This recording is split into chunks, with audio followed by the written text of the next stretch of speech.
À la une de l'actualité internationale, une journée de rage au Proche-Orient suite à la décision américaine de reconnaître Jérusalem comme capitale d'Israël. Au moins 2 morts hier et plus de 80 blessés dans des affrontements. Pendant ce temps, à l'ONU, le choix de Donald Trump est vivement condamné. L'hommage populaire que la France s'apprête à rendre à Johnny Hallyday, merci, lui a déjà dit la Tour Eiffel. Dans la journée de samedi, une foule composite saluera sa dépouille qui passera notamment par les Champs-Élysées. Et puis aucun répit dans le front des incendies qui ravagent la région de Los Angeles en Californie. Malgré la mobilisation de près de 9000 pompiers, les murs de flammes ne reculent pas. Des centaines d'habitations, près de 57 000 hectares de terrain ont été ravagés. Voilà pour les titres. Bonjour et bienvenue. Nous sommes le samedi 9 décembre.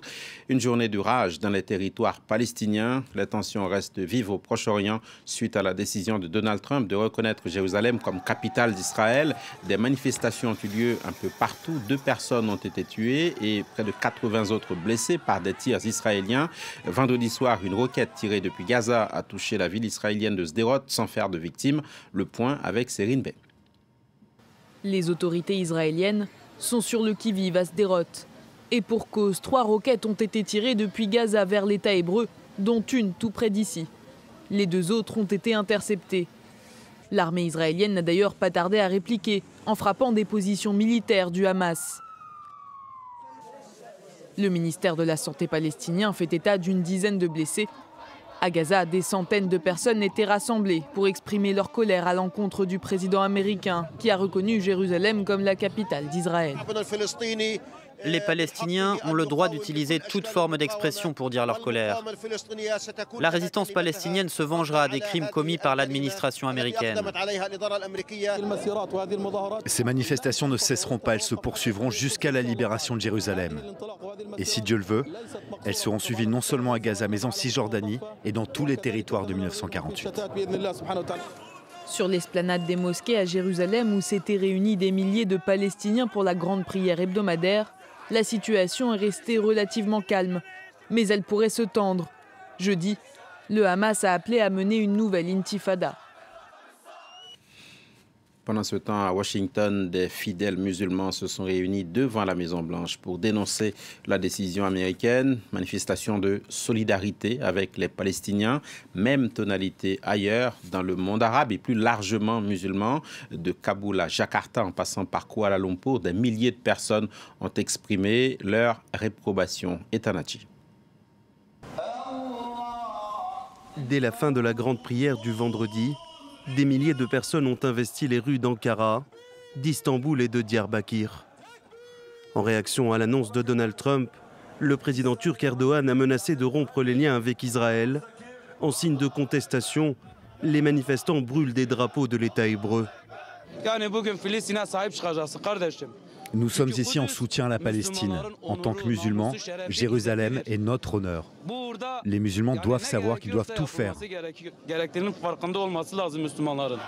À Téhéran, les mêmes slogans anti-Trump et des affiches pro-palestiniennes brandies par la foule.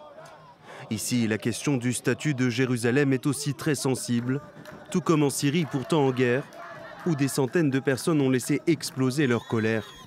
Une colère et un sentiment d'injustice qui se sont propagés dans toute la région. De l'Irak à l'Afghanistan, en passant par la Jordanie et l'Égypte, les 2 seuls pays arabes à avoir signé la paix avec Israël.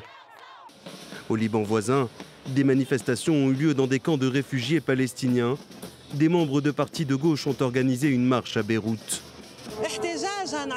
Nous sommes ici pour protester contre la décision injuste du président des États-Unis et contre l'agression du peuple palestinien. Jérusalem a toujours été la capitale de l'État palestinien indépendant et elle le restera. Une solidarité que des milliers d'autres manifestants ont exprimée en Malaisie. En Indonésie, le plus grand pays musulman de par sa population, le rassemblement en soutien au peuple palestinien a eu lieu devant l'ambassade des États-Unis à Jakarta. Cette décision de Donald Trump a provoqué l'isolement des États-Unis sur la scène internationale. Elle n'est pas conforme aux résolutions du Conseil de sécurité. C'est ce qu'on peut lire dans une déclaration solennelle à l'issue d'une réunion du dit Conseil. Aucune mesure de rétorsion n'y est cependant évoquée. Autre réunion, celle de la Ligue arabe. Elle est prévue ce samedi au Caire. Depuis mercredi, les capitales arabes n'ont pas cessé dans des communiqués de dénoncer une provocation, une violation du droit international, une décision injustifiée et irresponsable, a même dit Riyad, allié des États-Unis. Mais selon les spécialistes de la région, il ne s'agit que de mots destinés à calmer les opinions publiques. Nous sommes en ligne avec Éric de la Varenne, notre correspondant au Caire. Éric, finalement, que va dire concrètement la Ligue arabe aujourd'hui sur ce dossier ? Écoutez, alors en fait, la réunion de ce soir ici au Caire a donc été planifiée il y a 3 jours, en fait le jour de l'annonce de Donald Trump. Les pays de la Ligue arabe ont donc eu tout le temps de se préparer. Le secrétaire général, l'Égyptien Ahmed Aboulgate, avait lui immédiatement condamné dès mercredi la décision du président américain de reconnaître Jérusalem comme capitale de l'État d'Israël. Il a d'ailleurs indiqué que Washington venait de franchir une ligne rouge, la ligne rouge de Jérusalem, qui doit à tout prix, selon lui, conserver son statut actuel, ou alors, si elle devient la capitale d'Israël, elle doit aussi devenir celle de l'État palestinien. En tout cas, c'est ça, donc, c'est certainement cette décision qui sera adoptée ce soir à la Ligue arabe, une condamnation ferme et la demande du respect du statut actuel de la ville de Jérusalem.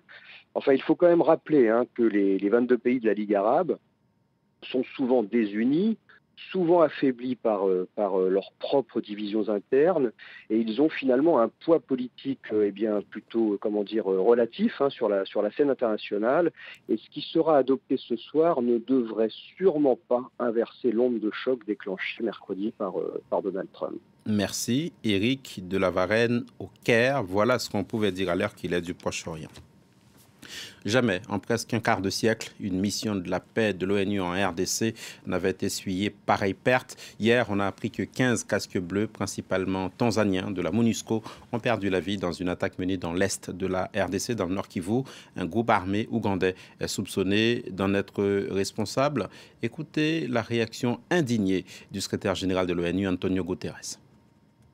Je condamne ces attaques, sans équivoque.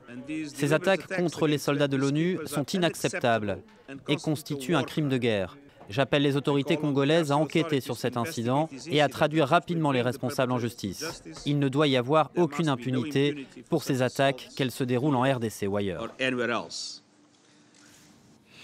L'événement du jour en France, c'est cet hommage populaire qui sera rendu à Johnny Hallyday. Ses funérailles vont donner lieu à de grandes manifestations d'émotion.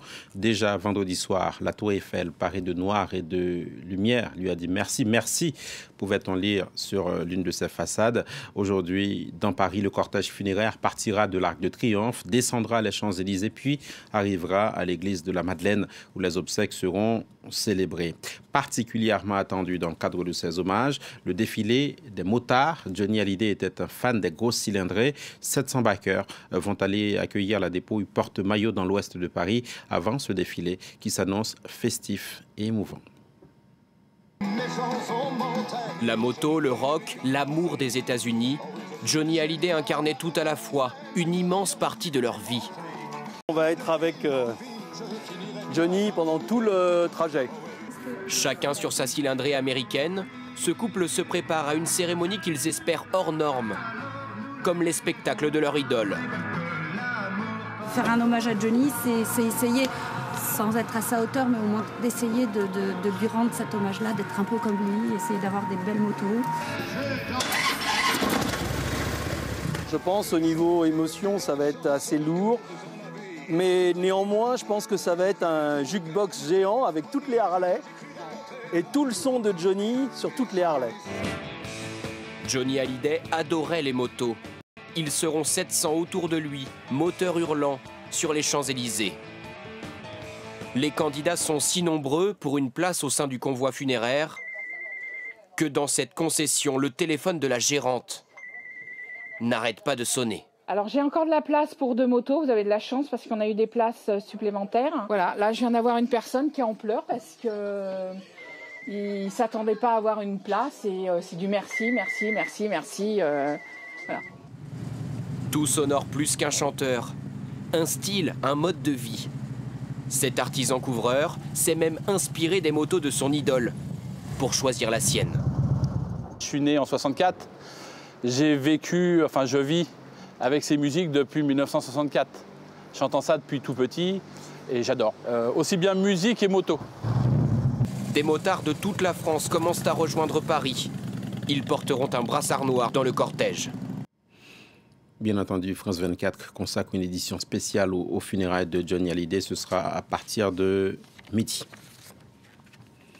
La suite de l'enquête en France sur les activités du cimentier Lafarge en Syrie. 2 anciens dirigeants du groupe ont été mis en examen pour financement d'une entreprise terroriste et mise en danger de la vie d'autrui. Lafarge est soupçonné d'avoir rétribué des organisations terroristes, y compris le groupe État islamique, pour continuer à faire tourner son usine dans le nord de la Syrie en pleine guerre. Sérine Bey. Il était le PDG du cimentier Lafarge au moment des faits. Bruno Lafont ainsi que son ex-directeur adjoint opérationnel ont été mis en examen pour financement d'une entreprise terroriste et mise en danger de la vie d'autrui. Leur inculpation survient après celle de l'ex-directeur général Eric Olsen jeudi. Les faits remontent à 2013 et 2014. Alors que la Syrie est plongée depuis plus de 2 ans dans une guerre civile, le cimentier franco-suisse décide d'y poursuivre ses activités. Les enquêteurs soupçonnent aujourd'hui Lafarge Holcim d'avoir pactisé avec des groupes djihadistes pour faire tourner son usine de Djalabia dans le nord. Le groupe aurait versé environ 5 600 000 $ à des factions armées et notamment au groupe État islamique. Il est aussi soupçonné d'avoir acheté du pétrole à l'organisation terroriste alors en pleine expansion, en violation de l'embargo décrété par l'Union européenne en 2011. La justice reproche aussi au groupe franco-suisse de ne pas avoir assuré la sécurité de ses employés syriens. Les enquêteurs cherchent à savoir enfin si la direction en France était informée de ces activités troubles. Toujours aucun répit dans le front des incendies qui ravagent depuis lundi le sud de la Californie. Les murs de flammes continuent leur chemin dévastateur. 6 foyers majeurs sont actuellement répertoriés, mais d'autres départs de feu sont enregistrés. Jusqu'à 500 bâtiments ont été détruits, et ce, malgré la mobilisation de près de 9000 pompiers. Donald Trump a décrété l'état d'urgence en Californie. Perrine Kettels. Un amas de débris, c'est tout ce qu'il reste de la maison de Suzanne et Dave Murray. Ils reviennent ici pour la première fois, encore abasourdis par l'ampleur de la catastrophe. C'est surréaliste, c'est vraiment un choc. Il y avait 25 ans de souvenirs ici. Personne n'envisage que sa maison parte en flammes comme ça. Et c'est dur de se rendre à l'évidence. Vous ne pensez jamais que ce sera vous. Vous ne pouvez pas croire que ce sera votre maison, vos affaires et vos trésors qui se transformeront en décombres. Des habitants cherchent dans les débris des souvenirs ou des objets encore intacts. Au nord de San Diego, le feu a ravagé plus de 1600 hectares. Parmi les cendres, des restes de maisons, d'exploitation d'avocats ou de haras de chevaux de compétition. Certains ont eu de la chance. Au milieu des ruines, cette maison tient encore debout. Quand j'ai regardé les informations la nuit dernière, j'ai cru que je voyais ma maison brûler. Donc je ne m'attendais pas à la trouver ici. La police a tenté de m'empêcher de venir, mais j'ai trouvé un moyen d'arriver jusqu'ici et j'étais surpris de la voir encore debout. Les habitants reviennent parfois sur place, mais les incendies font encore des ravages. Près de 9000 pompiers combattent les flammes, notamment ici, dans le comté de Ventura, là où le feu est le plus destructeur. Plus de 430 bâtiments ont été détruits, partis dans une fumée si dense qu'elle est visible depuis l'espace. Et tout à l'ouest de la Californie qui se bat contre les flammes, le Nouveau-Mexique et le Texas sont touchés par la neige, un froid glacial, moins 3 degrés Celsius par endroit. Cela fait des décennies que ces régions n'avaient pas vécu des tempêtes de neige d'une telle intensité. Elles ne sont pas sans quelques conséquences, heureusement sans gravité, des coupures de courant, des accidents de circulation, des écoles fermées, entre autres. On se quitte sur ces images.